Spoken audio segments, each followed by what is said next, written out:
Chris, welcome to the Optimal Performance Podcast. Hey, thank you, Sean.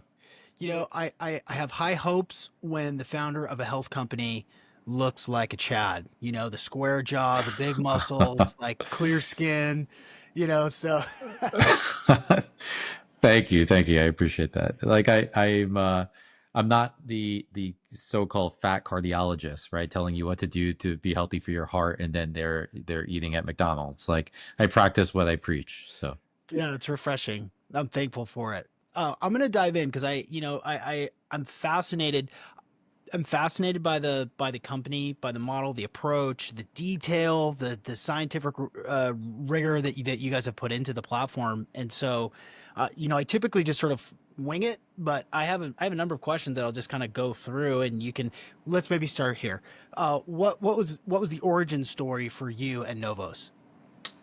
yeah, my origin story goes back to a young age. When I was 12 years old, I started to get interested in health and nutrition and exercise. And the reason was because I wanted to be attracted to the girls in elementary school. Let's be honest. Like we had a pull-up competition, and my classmates were outdoing me, and I was only able to do like 3 pull-ups, and I had classmates doing 7 and 9 pull-ups. And not that I was counting or anything, but I wanted to impress a couple of the girls that I had crushes on when I was 12. And so I had my father help me install a pull-up bar in my basement. And every day I get home from school and do my sets of pull-ups between doing homework. And the rest was kind of history. But then when I was 16 years old, despite how healthy I was being, not only exercising, but also watching what I was eating, I suddenly had a seizure when I was on a school trip in New York City. And it was a surprise to everyone because I was so much healthier than my classmates, but I suddenly had a seizure, and it turned out it was caused by a brain tumor. And that transformed me in so many different ways. I really I was potentially not going to live to see another day. And if I did, it could have been, for example, with all of my memories erased, or the inability to speak, or there's so many different things that could have gone wrong with that surgery. And so fortunately, everything, it couldn't have gone better for me. But that gave me a completely new perspective on health. The reason I bring up that originally it was just to be attractive to the girls in school was because to emphasize the distinction between that perspective, and I think that's a perspective a lot of younger people have, to the new perspective as a 16-year-old, which was that I wanted to avoid disease. I wanted to look out for my long-term health. I wanted to make sure I was never going to be laying on a hospital bed again, wondering if I'd wake up the next day or not. Ideally, I never have to think that way. Ideally, I pass away peacefully in my sleep one day when I'm, 100 plus years old or something, and I've lived a very healthy, active life. And so that transformation then led me to, throughout my 20s and 30s, whenever I was getting health guidance or perspectives, or podcasters would talk about things, and or I'd read something in a journal or in a magazine, I'd always ask the question, like, first of all, how much science is behind this claim in the first place? But then second, have we looked into the long-term implications of following this advice?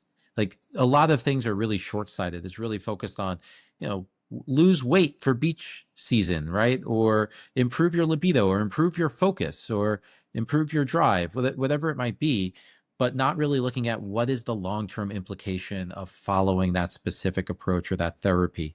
And so I think I brought a different perspective than most 20-year-olds or 30-year-olds would have. A lot of people don't think this way until they're 60 or 70, or maybe never even think about it that way. And so that then led me to eventually stumbling upon the field of biogerontology, the scientific field of studying aging and what causes us to age. And I came to the realization that the number one risk factor for chronic illness, that's cancer, heart disease, Alzheimer's, Parkinson's, dementia, sarcopenia, which is loss of muscle, and you fall and you pass away from the damage. All of these different illnesses, the number one cause of it is aging. So logic would follow that if aging is the number one risk factor, is there anything that we can do about the aging process fundamentally, like slow it down or even reverse aspects of it? And that's how I came became interested in longevity and eventually started my company, Novos. Love it. Love it. Classic turning point moment for the individual that wants to go out and change the world because they needed to. Something in them or someone close to them had some sort of episode and it was like, okay, this is the thing. And to have that focus and wherewithal at that young of an age is pretty unique. Not many. Not like you chose it that way. You didn't write it out, Right. right? That, Right. but the fact that that was the catalyst is super fascinating.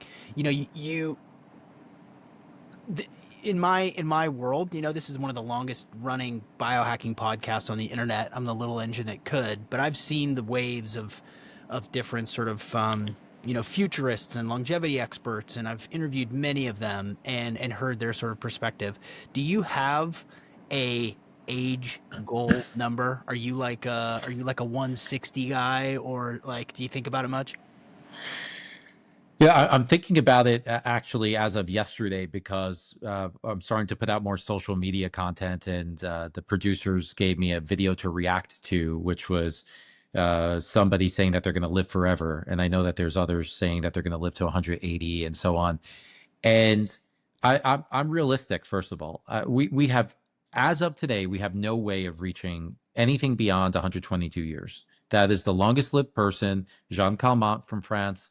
It's the longest lived person. Can we get to 125? Probably. Can we hit like 127, 128, 130? Maybe in the short term.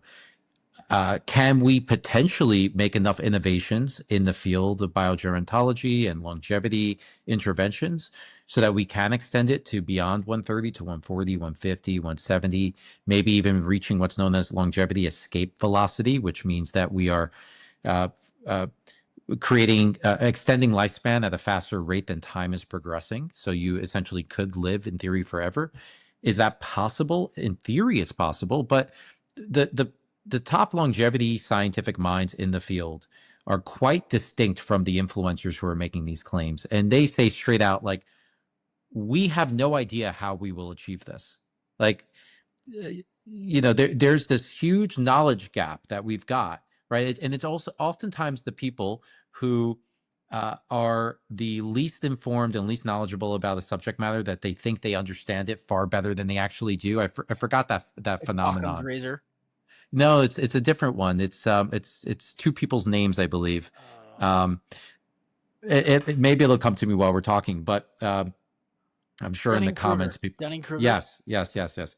So that effect where your confidence is up here when you first get started, and then as you start to learn more, your confidence plummets because you realize how much bigger the field is, more vast and complex than you ever thought. So I Right. think the people saying that they're going to live to 150, 180, or forever are at the very beginning of the comprehension of longevity and the complexity of it, and then they just hear about like the potential of different interventions and like epigenetic reprogramming and using Yamanaka factors and genetic modification, all this stuff. And it's like, oh, well, of course we're going to hit this, right? Like, Yeah. let's look at Moore's law and exponential returns in the digital world and so on. And so like, yes, of course we're going to reach this, but, and I am an optimist and I do think that there's a fair chance that we will, but to say today, yeah, I'm going to live to 150 or 180 or forever, I think it's not based on any reality. It's not based on any facts. It's just throwing a number out there. So Yeah. I try to be more realistic with it and say, I'd like to, as I said before, like live healthily beyond 100 years, be physically fit and so on. Check back in with me at that point. Yeah. Like Yeah. maybe I won't want to live until I'm 200. Maybe I'll say, you know what, I've lived a nice life. I want to see if there's anything after this, or maybe not. Maybe I want to just extend the life. Like check in with me when I hit 100, and I'll tell you how long I Yeah. want to live. I like that. I like that. Very, very balanced approach. Yeah. When you think about the people who are the futurists, the people who are sort of the two names that jump out at me are Ray Kurzweil and Aubrey de Mhm, Grey. Those are mhm. most well read, most well spoken, most clear. Neither of them look particularly youthful or healthful at their ages, which big bushy beards not helping Aubrey, and I been a fan of Ray Kurzweil's for a while to a certain extent, and then I heard him on Rogan. And I'm just like, oh man, he's cognitively couldn't keep up, which it is what it is. Um, separately from that anecdote, when you think there's a distinction now that's maybe it's 5 or 10 years old of lifespan versus health span, and what you're talking about and what I believe in is I want to be as healthy and youthful as I possibly can. I want to pull into the finish line, strong and fit, and then go to sleep and not wake up. Exactly. That's the plan. And the things that I do, all the biohacking equipment, all the supplements, all the longevity techniques that I use are to that end. And it sounds like you're in alignment with that. I do have these questions, so I do want to poke into it. Yeah. We could at this rate, we're going to be 6 hours. So, uh, one question I have is what makes the Novos age test the best in class? Great question. So I just spoke at an event on Saturday. It's called A4M. It's the American Association for Anti-Aging Medicine. It's a medical conference. It's medical doctors and scientists presenting. And I had the privilege of speaking at that event, and I covered the topic of biological age tests, what they can do, what they can't do, and essentially what are the best ones and what's the future of them. And so there are many people out there claiming biological ages, but they don't really tell you what they're basing this on. Like take Dr. Mark Hyman says that he's younger biologically, but what is he doesn't say like what algorithm, what technology he used. I presume he's basing this on Function Health, which is the company he's a co-founder of. They do a blood panel and then they output a biological age, but that is not a peer-reviewed biological age. It hasn't been published. It's just it could be some kid on Microsoft Excel just like adding numbers together and saying this is your biological age, right? Like we don't know actually what they're doing. And so, but what we do know is that when we look at other biological age clocks that are based on hematological outputs, so based on blood biomarkers, that they're not as accurate as, for example, epigenetic clocks. So my first point for your listener is to be just critical whenever you hear someone say my biological age is younger, or I'm the slowest aging person in the world, as Brian Johnson says. Like I can tell you factually that's incorrect. We have customers who have better scores than him on that specific test that he measures. Yeah. But putting that all aside, um, if you want to understand like what is biological age in the first place, and then we can talk about the best way to measure it. Ideally, biological age is going to tell you your morbidity risk, your mortality risk, and your capacity to recover from an injury. So that could be pneumonia, that could be breaking your hip. As you know, when you get older, it's harder to recover from breaking your hip, and about a third of people die within a year of breaking their hip. Not from the fall itself, but from the after effects like nursing the injury and so on. So, that's ideally what a biological age clock is going to tell you is like how optimized is your biology relative to the average person of a younger age, right? So if I'm 41 years old and my biological age clock says that, and let's just assume it's an accurate one. If it says that I'm 30 years old biologically, that means that I am as likely to get a disease or pass away, or my quality of life for like my gait speed and my ability, like my reaction time and all that stuff is probably that of the average 30-year-old. At least if it's tuned very well, that's what it's going to tell me. Now, there are different physiological markers out there that people also claim are biological age. I got into a little friendly debate at the conference with someone on the exhibition floor who their branding for their VO2 max device said, find out your biological age. And I was like, how do you find out your biological age from VO2 max? It's like, well, we look at your VO2 max and we compare it to the average of people at, in their capacities. So I said, all right, so if I'm 80 years old and I've got the VO2 max of a 40-year-old, you're going to say I'm biologically 40? He's like, yeah. I'm like, well, what about all of the other factors that contribute to your biological health? Like that wouldn't account for whether I have cancer or Alzheimer's or systemic inflammation or like my ability to recover from pneumonia. Like I said before, it's only accounting for that one single physiological marker, which is the amount of oxygen volume I can use. Now, I accept that it's closely correlated with mortality and morbidity risk, but a more accurate thing to say would be not that it's your biological age, but that based on your chronological age and your VO2 max, we can tell you your relative risk percentile compared to the average 70 or 80 year old person, right? That would be much more accurate.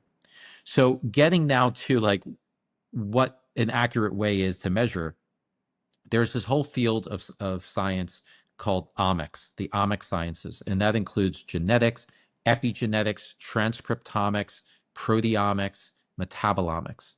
And it's all kind of like a waterfall. If you think of the top of that waterfall is your genes. You don't change these. They put, forget about CRISPR and so on. Like those are like permanently coded. You don't change your genes.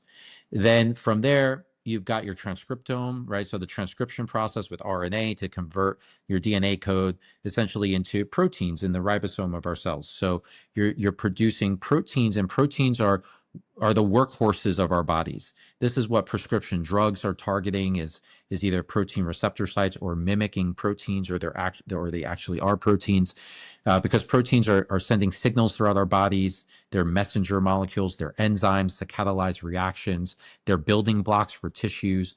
Proteins are what the DNA exists for, right? So that's your proteome. And then from there, you've got your metabolome. And your metabolome is everything, let's just say, other than the proteins in your blood. So that would include, like imagine the blood biomarkers you're getting. That's like one small fraction of what your metabolome consists of. So all of these field of omics, other than genetics, has promise in predicting one's biological age. Some of them are more developed than others. Right now, epigenetics are the most well developed when it comes specifically to biological age clocks.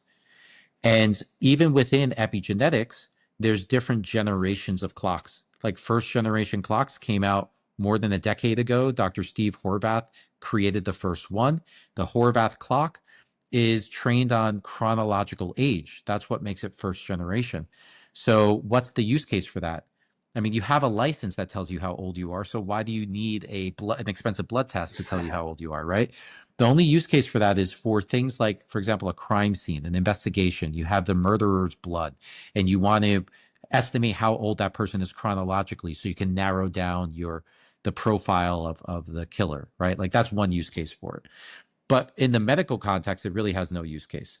So the second generation clocks try to calculate biological age. And then the third generation clocks, which are the newest, measure the rate of aging. And they can do this because they have a longitudinal data set. So they can see the same people over years, how they're aging based on all different lifestyle inputs, and see how the epigenome is changing.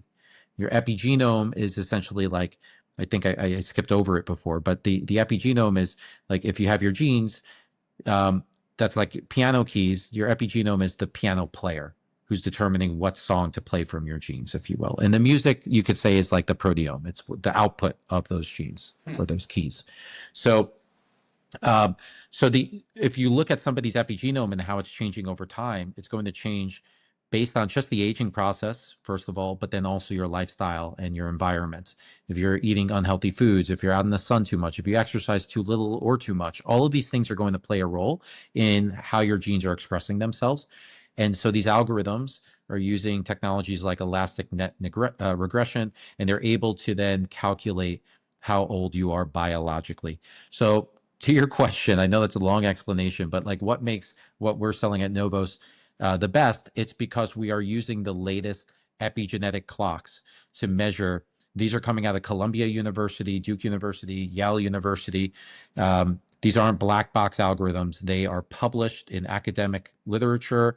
They are peer reviewed. The algorithms have been used in dozens of scientific studies separately, like beyond just the creation of it.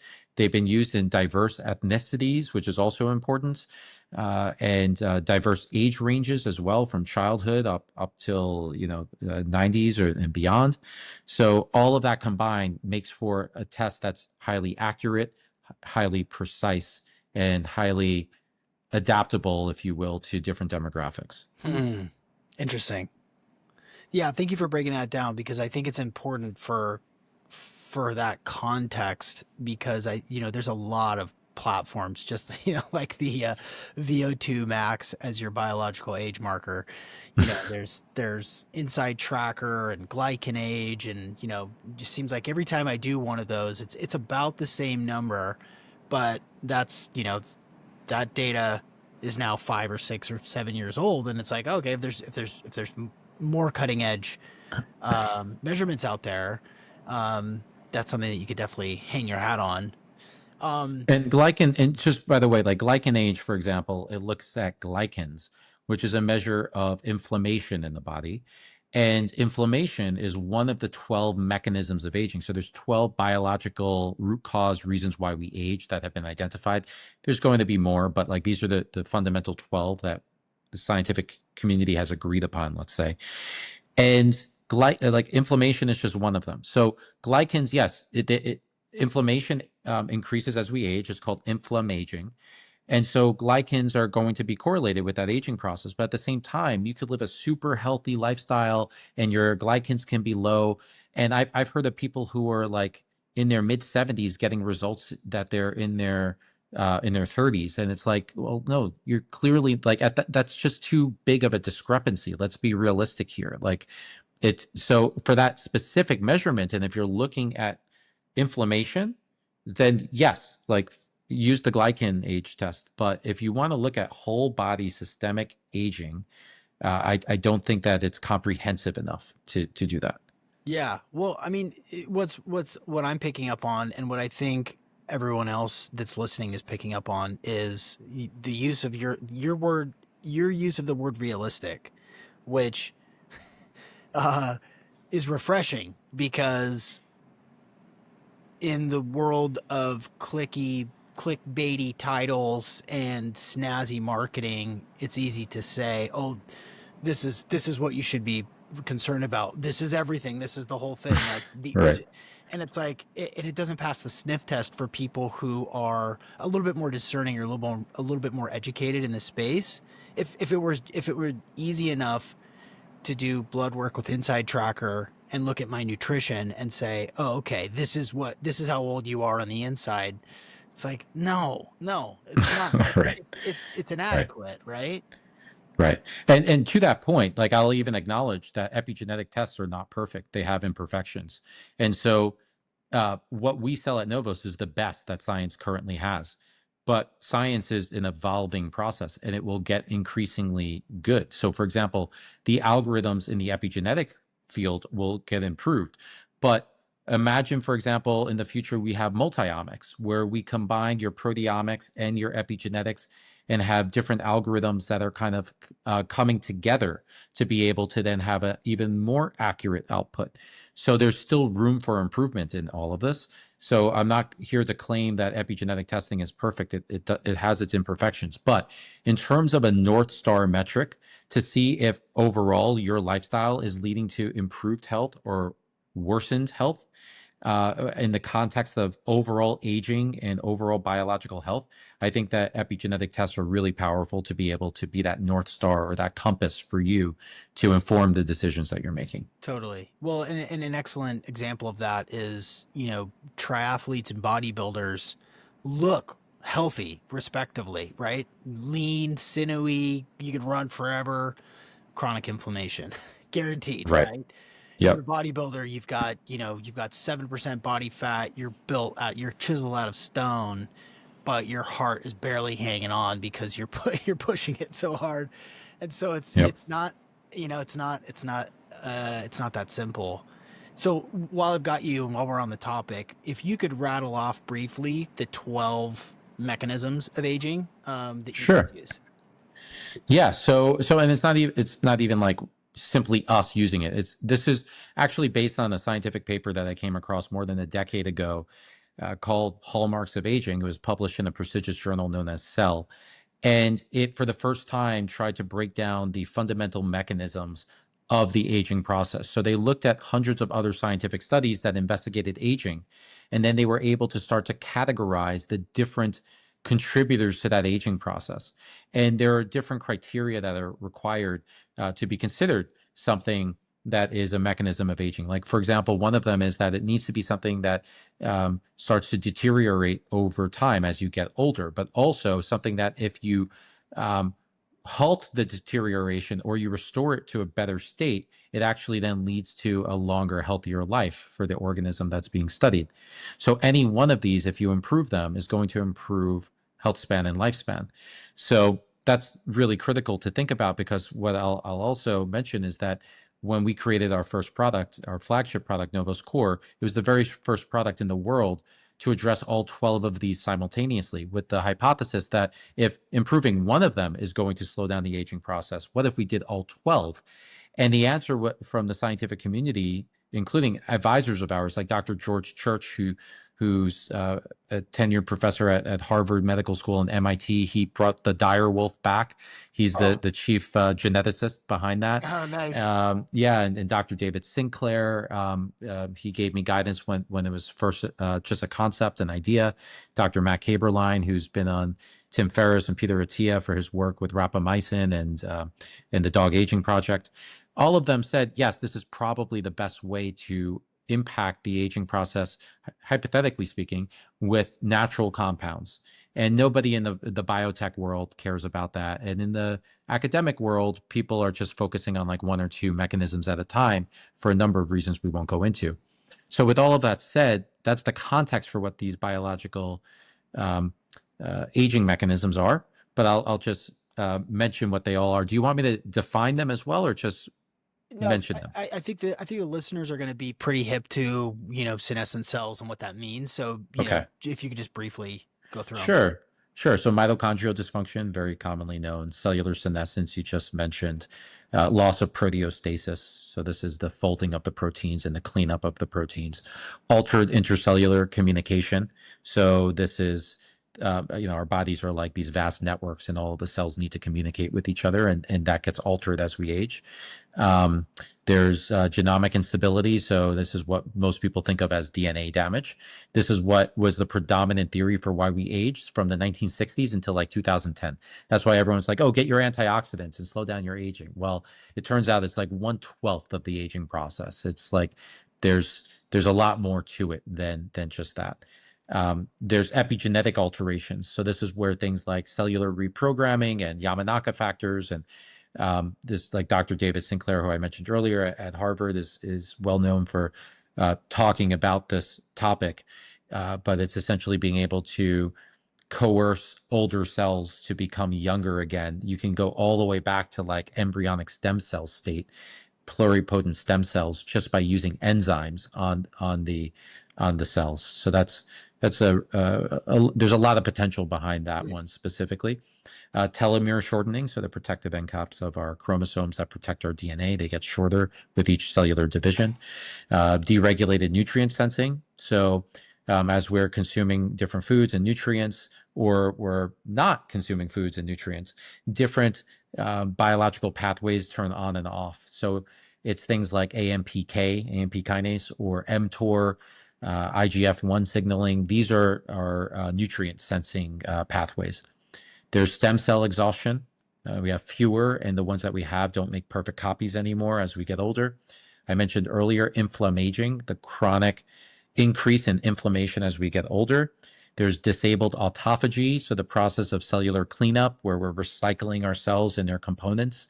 That typically happens. It happens consistently, but you really activate that when you're, for example, fasted, prolonged, or you're exercising intensely and you don't have enough calories like in your gut or in your liver or in your muscles in the form of glycogen. You're going to start using autophagy.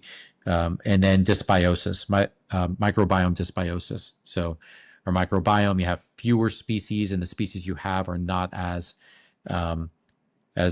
ideal. Like they might be more inflammatory species in your gut as you're getting older, and you have fewer, less diversity. And diversity of the microbiome has been found to be very good for your health. That's why, for example, eating a wide range of foods, especially plant-based foods that have all different types of fibers and compounds in it, can lead to a more diverse microbiome, and that's associated with better long-term health.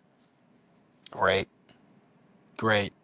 Yeah, I think it's I like the approach, and I like the thesis, and I really like the fact that you're like gonna go after all 12, because if 4 or 5 really improve with me, or 6 or 7 really improve with my wife, then you're giving yourself the best chance to live a longer, healthier life. I just think that's great. Yeah, and if you improve one of them, there's going to be this reverberating effect across the other ones. Like if you reduce cellular senescence, so these zombie cells that release something called a SASP, which are these inflammatory molecules that cause oxidation to nearby cells, and then those have a higher chance of becoming senescent as well. But you're also damaging cells, so you're causing genomic instability. Okay, that's another mechanism, right? The cell might not be able to communicate as well because it's getting damaged in the process. So the intracellular communication is getting damaged. Your inflammaging is increasing because the inflammation that's coming from this SASP and the molecules that are being emitted from this specific senescent cell. So you get the point. I can go through each and every one, but you get the point that if you're improving one, you're going to start to improve the others just by like a less of an effect, though. So if you then directly target all of them at the same time, that is theoretically going to have the biggest effect of all. Which ingredients or singular longevity supplements are popular but don't work? Oh man, that's a good question. Um, I think so. I'll think about it as I'm answering. Maybe something will come to me as we're talking. But I think a way to think of this in a general level is that everyone now is claiming that their product is a longevity supplement, and typically the criteria that they use is it leads to better health in one way or another, or it is something associated with like mitochondrial health, therefore it's good for longevity. But by that logic, you could also then say like an antioxidant simply because it like prevents oxidation is good for longevity. But that's not necessarily true. So for example, vitamin E, it's an antioxidant. We need vitamin E. It's a critical nutrient. But if you increase your levels of vitamin E to the point that some of these supplements are actually including vitamin E, uh, it can have in the short term negative effects. For example, it can negate some of the benefits of exercise because that antioxidant is intercepting the free radicals that come from the exercise. And those free radicals are actually messenger molecules communicating to your body, hey, we need to repair this muscle and make it stronger. And so if you're intercepting some of those, you're going to reduce the efficacy of that exercise, right? But there's also been studies that have found that high levels of vitamin E can actually shorten lifespan in animals. And so, taking a very simple perspective on the mechanisms of aging and saying simply because this ingredient has been researched in one context or another and had a favorable effect on the mechanism doesn't mean it's going to extend lifespan.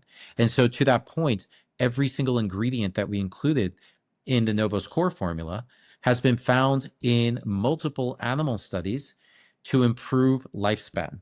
So not only do we know the mechanisms it's working on, we also know that the end result is a longer lifespan. Because if you're looking only through that narrow lens of mechanistic science, it can make for a great hypothesis, but it doesn't mean that hypothesis proves itself out.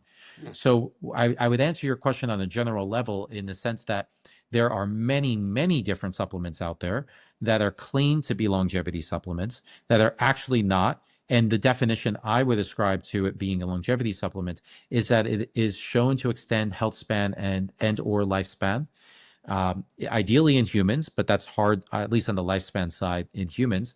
So then the next best is to now go from the most sophisticated animal species that's closest genetically to a human. So, that would be, say, primates or monkeys and so on, working your way down to more simplistic ones like rats and mice, fish, birds, C. elegans, worms, and so on. But showing that you're extending lifespan in them will then at least validate that this is a longevity supplement or substance. And there's actually a database that my head of R&D at Novos created before we I had even met him. He had created this. It's called the Drug Age Database, and it's the world's largest database of lifespan extending compounds. It looks at every single compound that has ever been studied in any animal species and looked at if it extended lifespan and by what degree. Hmm. And so that's also a great resource, but it's actually more complex than just looking it up in there, because there's a lot of subtle nuances between the different studies, how well the study was conducted, the replicability of it, and so on. So we're very lucky to have someone like Dr. Diogo Berardo, who created that on our team, because he knows all of the intricate details about each of the studies, each of the compounds, to understand which ones we should really double down on and which ones we should be questioning as to whether they're actually efficacious. Was he the doctor that suggested microdosing lithium? No, actually, so that was Dr. Chris Verberg. He's a medical doctor, but I believe, well, I know that Dr. Verberg was looking at the drug age database simultaneously, but then also digging into all of the specific scientific studies behind lithium. But it seems like you might be familiar with some of the benefits of lithium or I'm not. microdose lithium. No, Oh, no. Okay. it just stood out to me, so I had to ask. Yeah, so lithium, people, it catches people's attention. It stands out to many people because lithium, people either think of it as like a psychiatric medication, which it is at a high dose, or exploding batteries on airplanes, right? Like I have a lithium ion battery in my phone, right? So like, why do you have lithium in a supplement? So lithium is an element, and that element is actually found in nature in our food supply and in our water supply. So it leaches out of the rocks. So if you have streams, if you have well water, it's going to leach out of the rocks into the water. And so take, for example, San Pellegrino water that has high levels of lithium in it. Hmm. What's been found is that people, when you do epidemiological studies, you find that the people that have higher levels of lithium in their water or food supply, and you can estimate how many milligrams they're getting per day based on some assessments, and it's typically in the neighborhood of what we have in our formula, which is 1 milligram. Sometimes it's a little less, sometimes a little bit more, like in the neighborhood maybe 2 milligrams, but it's red. That's the sweet spot. People, it's associated with people having lower rates of bipolar, depression, schizophrenia, murder, um, suicide, even, for example, Alzheimer's and neurodegeneration. And it's got some positive effects on the epigenome, and it's also been studied in animal studies and found to extend lifespan. Hmm. So there's a number of different angles to look at the value of lithium. Now, when you think of it in terms of the psychiatric condition sense or the prescribable sense of it, it's in the 200, 250, 300 milligram dosage level. So we're talking about hundreds of times more. And the dose makes the poison, so to speak. So some people are concerned about kidney issues from lithium, which is a real issue. But that's when you're getting 250, 300 milligrams, taking it for years on end, right? Where you already have a kidney condition. If you're getting the 1 milligram, it's like drinking a couple of bottles of San Pellegrino a day, or like living out in nature and having that as your natural water source. Municipal water filters everything out, right? So you're not getting that in our water anymore. Fascinating. Yeah, yeah. It did stand out to me, and I thought, huh. So instead of going and doing the research, I put that on my list to ask you. That's fascinating. The I'm a nut about water for lots of different reasons. The water that we consume at my house, my entire family, is all coherent primary water that's gathered at a spring that happens to be like 15 minutes from my house. And so we don't drink or bathe in tap water, and haven't for about 15 years. And I think that it's a huge asset to my cognition, to my attitude. I mean, I'm not getting yeah, water is super, super important. And so now to hear you say that there are higher levels of lithium in primary water sources is just another feather in my cap, I guess. That's pretty cool. Yeah, Okay. yeah, you can probably run a lab test on it to see like what is the Yeah. proportion or the amount, and just calculate how much water you're drinking a day, and you'll be able to see how much elemental lithium you're getting in your Yeah. water supply. Yeah, for real. Uh, One thing that I'm kind of nutty about, another thing, is purity of ingredients. And having interviewed literally hundreds of formulators and supplement companies, and having taken lots and lots of different blends and compounds and stuff, I begin to become a bit leery of heavy metals, microplastics. So, you know, ingredient cultivation, chain of custody, testing for purity has now bubbled up, really high in sort of my import list when I'm considering looking at different different supplements. Just maybe put me and the listeners at ease about your guys's sort of stamp of approval for purity for ingredients. Sure. So we, first of all, like each of the ingredients, when we receive them, we have a COA run on those ingredients to make sure that we're receiving what we're told we're receiving and that it meets spec. So that's on an individual ingredient level. Then it's the actual manufacturing of the product, and everything we make is made in the United States. Really? Yeah, 100% is made in the USA. All blended or sourced? Not sourced. I Yeah, mean, that's practically impossible to right. source everything in the United States. But blended and the quality control and the COAs and everything, that's all done in the United States. Somewhere in Utah, probably. No, we're actually in California, in New York, soon to be in Florida for a new product that we'll be releasing in the next 2 months or so. So, yeah, basically the three corners of Yeah, the yeah, U.S., if you will. yeah. So, so after we receive them and then we actually do the mix in the United States, we then run a COA on the combined formula. We've been using a company known as Eurofins, which is one of the largest, most well-established COA, chemical testing companies out there. And so for that, we measure to make sure that we're meeting spec for all of our ingredients. And what that ultimately means for us is that we actually go a little bit over on all of the ingredients. So we fill the sachet. So like Novos Core is in a sachet. It's a powdered drink mix. We fill it with a little bit more than what we tell you on the label, about 5% more, because when you've got 12 ingredients and you're mixing this in these gigantic containers, it's almost impossible to get everything exactly perfectly to spec. I mean, you've got 12 ingredients. There's going to be the ratios are going to be slightly off with each of them. But if you go over by 5%, it means that everything you're going to receive what we're promising you for all of the ingredients. So if we say that you're getting 1100 milligrams of calcium alpha ketoglutarate, maybe you actually end up with 1170 milligrams or something like that.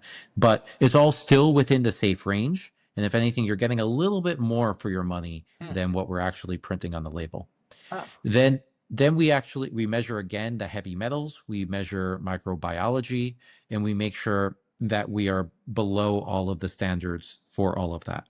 When it comes to heavy metals, we do have a couple of ingredients that are natural from the earth, like rhodiola, um, um, ginger extract, fisetin. So anything that's planted in the earth, and it's not like completely purified and scrubbed of everything else, and you're going to have a little bit of heavy metal. But that includes eating spinach and eating broccoli and so on. So there are trace amounts, but it's all below spec. It's below the amounts that is considered safe. got it. Got it.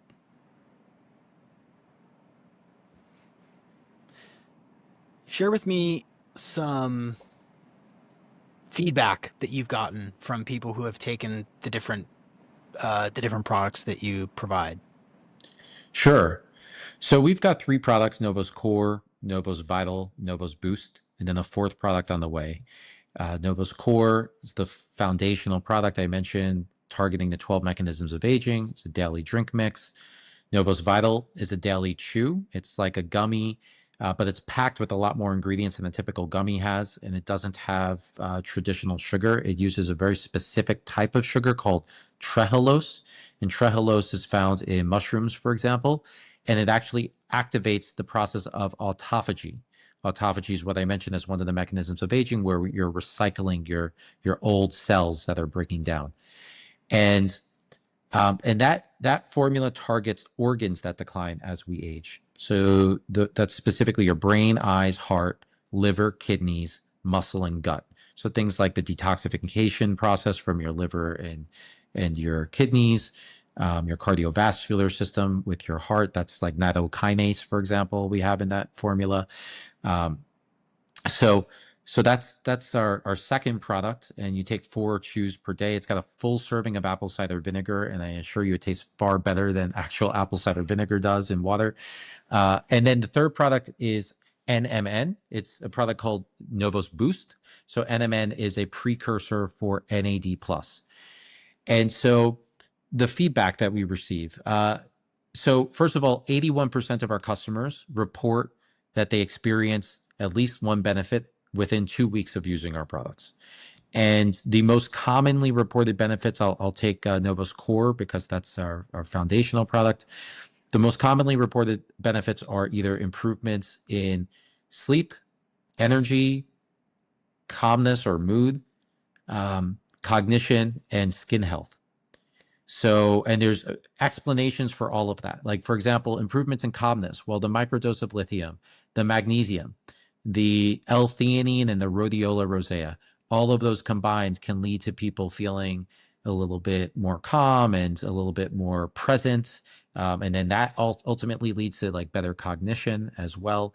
The magnesium can also lead to better cognition, and the L-theanine, as you know.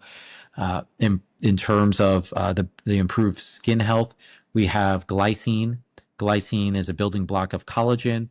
We've got alpha ketoglutarate, which can help to construct the extracellular matrix of the skin. We've got hyaluronic acid in the oral form, and that can hydrate the skin from the inside out as well as the joints. Our hyaluronic acid levels start to decline in our 20s, and so everyone can use a little bit in our food, and so this will help to hydrate the skin from the inside out. But what's actually interesting about hyaluronic acid, and very few people know this, is the real reason we included it wasn't for the short-term skin health benefit. That was like an added bonus, but it's because within hyaluronic acid is another molecule called acetylglucosamine, and acetylglucosamine has been found in animal studies to extend lifespan. So on that theme of only including ingredients that have been found to extend lifespan, it's the acetylglucosamine and hyaluronic acid that does that. And it also has that added benefit of short-term benefits of people looking better in the mirror. So those are the short-term benefits. Then we also did a case study, and we looked at epigenetic aging. So back to the original conversation in these biological age clocks, we used the Dunedin Pace Clock out of Columbia and Duke University. It's the 3rd generation clock that I mentioned before. It's the most, arguably the most accurate and one of the most widely used epigenetic clocks in the research world and in academia. And we had, in the case study, half male, half female, aged 39 to I think 77 or 78 years old. And just about 3/4 of the people taking Novos Core and Novos Boost, that's the NMN product, after 6 months, slowed down their biological pace of aging by the equivalent of 1 month per year. And the remaining quarter of the participants, 0% of them, not a single one, accelerated their aging. So 100% of people in the study either slowed down or maintained their rate of aging, which led to a p-value on that case study of 0.001, which means less than 1 in 1,000 chance that this was just mere coincidence. And the typical p-value you need for statistical significance is 0.05. That's a 5% chance, right? A 1 in 20 chance that it's coincidence. Ours is a 1 in 1,000 chance that it's coincidence. So it's a very strong p-value that we have from that. Wow. There you go, being scientifically rigorous again, and like backing this up with studies. What do you hope? I know that there's the adding billions of years to people's lives, which I think is a really cool concept. But where do you see this go? And second caveat question is there anyone in the world that's doing or providing products quite like you guys are? So to your first question, where do I hope to see this go? I mentioned before that I started the company largely because of my experience with the brain tumor when I was in high school. Like, at least that was the seed that was planted in my mind from an early age. But when I was starting the company, My mother was diagnosed with pancreatic cancer, and then I lost her 9 months later. And this was before we launched the business officially. And I dedicated the company to her. And I also decided to form the company as a public benefit corporation, a PBC, which means that we can do more for the public interest than focus simply on maximizing shareholder value. So, of course, we need to do that, but we can also carve out some exceptions to do things for the public interest. And so, you mentioned like adding 1 billion years of healthy life to humanity. That's our vision. I realize that that's going to be an enormous challenge for us to do simply by selling our products. Hopefully we can do that one day, but a more, I think, realistic approach is educating people and giving them the tools and the knowledge that they need to be able to slow down the aging process, ideally without even having to spend a cent. So one of the ways that we do that, for example, is we created an app called Novos Life. It's completely free. It's on iOS and Android. It has a free biological age clock in it that's based on XAI, explainable AI. It was created by a researcher. She's a brilliant biostatistician and engineer at University of Washington. And we imported her work so you can get a free biological age clock output. It's more accurate than the Horvath clock that I mentioned earlier. Then you also have personalized guidance for what you can do based on how you answer different questions. We can tell you what you can do to slow down your aging. Then there's a chatbot that's trained on longevity data and your personal responses. And then we have wearables being integrated in the coming weeks. So all of that combines, you've got this tool that's going to hold your hand and inform you on what you can be doing to slow down your aging, which will then convert into a longer health span and lifespan. And that's where we really start seeing a real impact on the number of years of healthy life that we can then provide to humanity. So that's where like that I think gives a peek into how I'm seeing Novos, and our formulations are fantastic, and I've been taking them since they've been prototypes, but let's acknowledge it's not for everyone. Some people won't be able to afford it. Some people are in other corners of the world where they can't access it. Some people don't like taking supplements in the first place, or they forget to take them. Like, we need to be more holistic, and supplements are only one slice of the pie, right? Lifestyle is arguably far more important. Like, if you're not sleeping well and eating healthy and exercising, and you have poor social connections and a stressful mindset, all of that combined, like, no supplement's going to fix it for you, right? So supplements are kind of the cherry on top, if you will. Awesome. And then to your question about, like, is anyone else doing this? I don't think anyone else is doing this, right? Because what we have is, first of all, the very strong foundation of the scientific approach that we've taken. No one in the world had ever done this before, and this was informed by talking to the top scientists in the field. From there, the amount of research we did, we went through hundreds of scientific papers and many, many compounds, dozens of compounds that we eliminated from consideration, and we created this formula. Then we did user testing with different prototypes of the formula to make sure people didn't have side effects. Then we did scientific studies looking at DNA damage, cellular senescence, oxytosis, ferroptosis, cellular inflammation. We administered chemotherapeutics to human cells, and we saw if our product could protect those cells, and we did. So we did all of these studies and had fantastic results. Then we did the case study. Now we have a clinical trial underway. And that's just on our formulation side. Then we've got the bioinformatics, like I said, with the epigenetic testing. And then we have the software with AI integrated. So it's like a full 360-degree solution for people who care about aging and slowing down the process. And I don't think anyone is as meticulous and scientifically informed and maintaining scientific standards as us. And to that point, we're the only consumer brand that was accepted into the Longevity Biotechnology Association, which is a prestigious organization that's run by top scientists in the field, like Dr. Nir Barzilai at Albert Einstein College of Medicine. And we were accepted because we met the criteria, the high criteria that they set for being literally a biotech. And I can't name a single other consumer brand that is at the level that we are in that regard. Wow. Holy smokes. I'm so glad I asked that question because, there's a ton of information on the website, and I did obviously just a little bit of cursory investigation and research before we jumped on this call. But that's a lot of stuff, man. You're a busy guy. You got a lot of shit going on, don't you? I do, and my team has me now creating a YouTube channel and content for Instagram. So now my last 7 weekends, I've either been speaking at conferences, traveling to conferences, or recording content for this channel. So yeah, I'm pretty busy. So Yeah. Well, this has been a phenomenal conversation. I'm in the middle right now as you were talking. You probably saw me looking down there doing oh, cool. I'm doing the onboarding for the app because it sounds fascinating. And when it comes to the application of artificial intelligence, it should be longevity. There should be we should be using it for that for sure. Like that's I mean, my son's using it now to make pictures and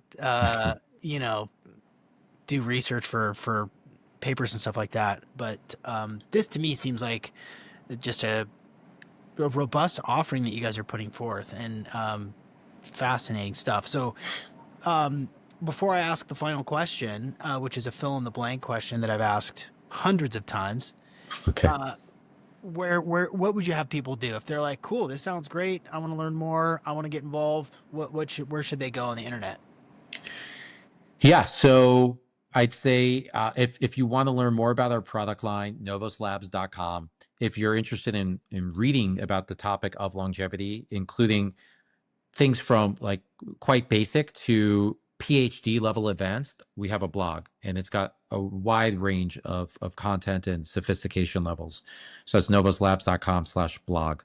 If you want to actually like play around with the app, that's the Novos Life app, iOS and Android. If you'd like to hear more about like my own personal lifestyle hacks and what I do, and also dispelling a lot of the myths that some influencers are putting out there on Instagram and so on about longevity, I'm Slow My Age on Instagram, TikTok, YouTube. We just launched. So we have only 3 episodes so far, but we have a bunch of shorts. I also interviewed 2 advisors of Novos. One is Dr. George Church, who I mentioned earlier, behind the dire wolf. He's the geneticist at Harvard. He invented the first direct genome sequencing method in 1984. He brought down the price of genome sequencing by something like 20 million times. Like, yeah. So he's literally a genius. And then we've got Dr. Matt Kaberlein, who I interviewed as well, out of MIT. He was in the same lab as David Sinclair and Brian Kennedy. So the 3 of them are very well established in the longevity field of research. And I had the pleasure of interviewing him. So that those aren't live yet, but those will be live soon. And so that's the Slow My Age YouTube channel, and then my Instagram, TikTok, and then I have a website, slowmyage.com as well, where you can find links to a lot of these things. Awesome. So this can be based on anything, really. It doesn't have to be specific to Novos necessarily, but if you would please fill in the blank, and you can elaborate as much or as little as you wish. Everyone would benefit from knowing. Everyone would benefit from knowing. Well, I mean, I am still in that mindset of longevity, and I would say that everyone would benefit from knowing that aging is a malleable process. It is something that can be sped up and slowed down. Many people have the misconception that it's written into our genetic code, or based on comments on Facebook posts that we do. A lot of people think that God determines when you will pass away, and perhaps you still believe that, but the fact is that the decisions that we're making and the environments we put ourselves into, even the psychological environments that we put ourselves into, and how we perceive the things around us, all of this is going to have an effect on us physiologically and literally the rate at which we are aging. And I think it's empowering to know that we can slow down that whole process and be younger for longer, as we like to say at Novos. Spectacular, Chris. I mean, I've been doing this a long time, and I've been talking to CEOs and founders and scientists and researchers and inventors, and the language you're using, the even-handedness that you're approaching, the accolades, it just I'm blown away, man. Like I'm really impressed, and I'm just one dude in Seattle with a little podcast, but I think that anybody that's listening to you and listens to this whole thing is going to get a real clear understanding about what you're doing and why you're different. And so thank you for joining me today on the Optimal Performance Podcast. Thank you so much. That means a lot hearing that. Thank you.